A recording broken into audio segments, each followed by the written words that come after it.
This is a tutorial for my Little Hearts knitting pattern for how to tack or catch your floats in Fair Isle knitting. So floats are the strands of yarn between stitches that span the inside of your knitting, and you don't want them to be too long or else they'll catch on things or they'll be really loose. So we basically trap them into the knitting to keep them in place. And we'll do this by twisting the main color and the contrasting color around each other.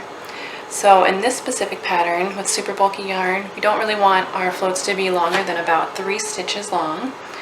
And at the start of every repeat of round 2, the contrasting yarn has to span 5 stitches.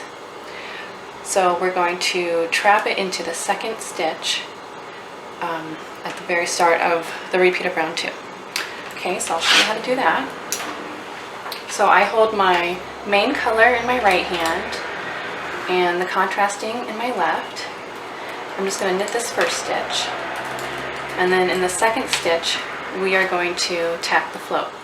So you go into the stitch to knit and you just lay your contrasting yarn over the top of your needle. You don't have to do anything else with it.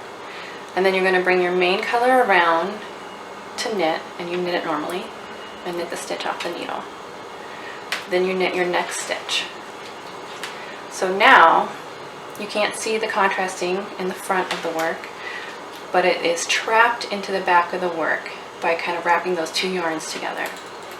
Okay, let me show you one more time. Technically this is a contrasting here. Okay, I'll just pretend we need to add another float here. So you go into the stitch to knit, the contrasting yarn goes over the needle, the main color you knit normally, and then you knit the next stitch, and it just traps it into the back there. And that's how you catch your floats.